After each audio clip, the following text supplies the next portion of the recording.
쌍방울 대북 송금 의혹 사건 관련해서 김성태 전 쌍방울그룹 회장의 1심 판결이 나왔죠. 지난해 이재명 전 민주당 대표는 이렇게 이야기를 했는데 목소리 듣고 오죠. 그래요. 아마 검찰에 이제 신작 소설이 나온 것 같은데 종전의 창작 실력으로 봐서 잘 안 팔릴 겁니다.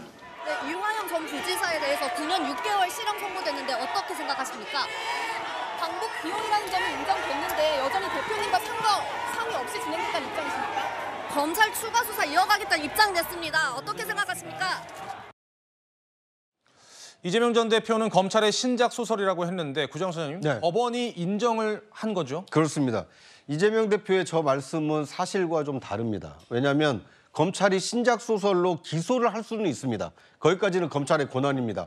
하지만 이것이 소설인지 사실인지를 재판 공판을 통해서 공개적인 재판을 통해서 관련 증인, 참고인 이런 사람들의 얘기를 종합적으로 듣고 제3자이라고 할 수 있는 가장 객관적이라고 할 수 있는 재판장이 유무죄를 판정하는 것입니다. 물론 우리나라는 3심제이기 때문에 대법원에서 확정 판결이 날 때까지는 무죄 추정의 원칙이 적용이 됩니다. 하지만 지금 나온 1심 재판 결과만 놓고 보면 뇌물을 준 김성태 회장도 유죄가 나왔고 그리고 뇌물을 받고 대북 송금을 요청했다라고 알려진 이화영 전 부지사는 중형에 처해져 있습니다. 지금 어떻게 보면 대북, 방북을 추진하는 당사자라고 할 수 있는 이재명 전 지사도 지금 기소가 돼 있는 상황이기 때문에 상당히 사법적으로는 리스크가 커진 상황이다. 이렇게 볼 수 있을 것 같습니다. 장유미 변호사님께서 네. 좀 설명을 해주시죠. 이게 혐의가 좀 복잡하더라고요. 그렇습니다. 어떤 부분이 어떻게 유죄가 나온 건가요? 일단 김성태 전 회장 같은 경우에는요, 두 개의 사건을 이제 분리해서 선고를 했습니다. 외국환거래법 위반 그리고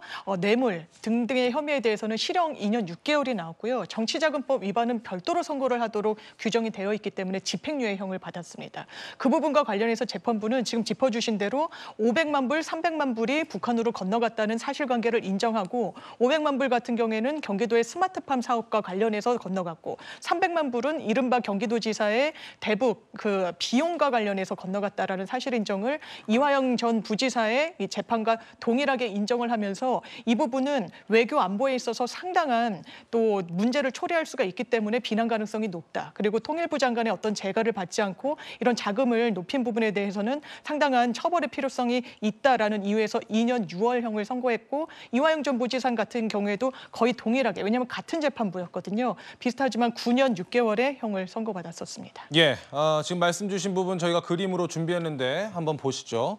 그러니까 김성태 전 회장의 경우에는 징역 2년 6개월과 징역 1년, 집행유예 2년 각각 선고받았고 이전에 이화영 전 경기도 평화부지사는 징역 9년 6개월을 선고받은 상황입니다.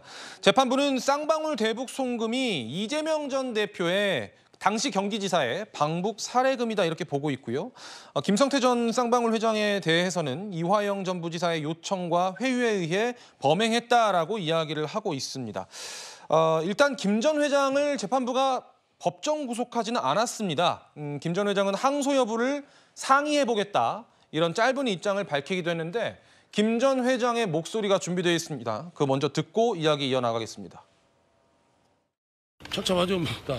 항소하실 계획? 항소 당연히 변호인들하고 상의해서 아마 진행하겠습니다.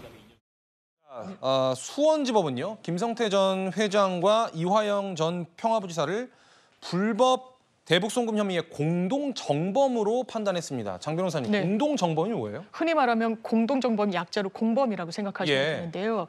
판례에서는 기능적 행위 지배가 있었다라고 해서 어떤 역할을 나누고 큰 목표를 이제 설정한 다음에 각각의 기능에 따라서 이제 역할 분담을 하면은 인정하는 겁니다. 재판부는 북한으로 돈이 송금되게 된 과정과 관련해서 사실상 종용하고 그 큰 틀을 그린 것은 이화영 전 부지사지만 거기에 본인의 회사의 돈을 북한에 보냈다는 그런 점들을 공범 관계로 볼 수 있다라고 판단을 한 부분이 있습니다. 예, 김 전 부대변님. 네. 지금 이 법원의 판단, 이게 과연 이재명 전 대표에게 어떤 영향을 미칠 것인가가 정치권의 관심사일 것 같아요. 여당에서는 어떻게 보시나요?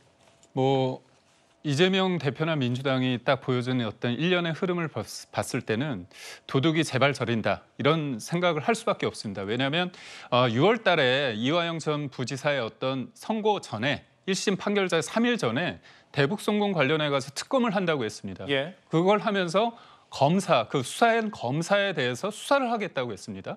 그리고 또 그 관련돼서 4명의 검사를 탄핵을 한다고 하지 않았습니까? 그중에 한 명이 이화영 전 부지사 관련해서 이 기소를 해가지고 재판을 한 검사입니다. 이 검사에 대해서 탄핵을 한다고 했습니다. 그러니까 결국 뭐냐면 만약에 이화영 전 부지사의 어떤 유죄와 이재명 전 대표의 어떤 유죄가 다르다고 한다면 그럴 이유가 전혀 없는 거죠. 그럼에도 불구하고 미리 방패막을 여러 가지 한 거는 소위 말해서 캥긴다. 소위 말해서 도둑이 제발설이다 그럴 수밖에 없고요. 예. 저는 이 사안에 대해서 우리가 이 부분을 한번 주시할 필요가 있습니다.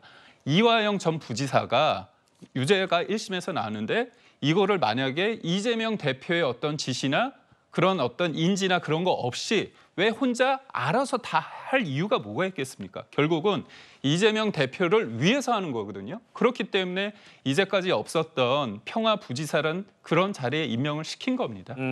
민주당에서는 어떻게 보시나요? 그러니까 이번에 김성태 전 회장의 유죄를 두고 저는 개인적으로 김성태 회장이 검찰 수사에 적극적으로 협조를 했기 때문에 이러한 결과가 나온 것이 아닌가 싶어요. 그러니까 장윤미 변호사께서 말씀하셨지만 지금 이화영 전 부지사하고 김성태 전 회장은 공범이에요. 예. 하지만 이화영 전 부지사 같은 경우는 9년 6개월의 중형이 나왔고 이 김성태 씨 같은 경우는 실제적으로 2년 6개월인 거거든요.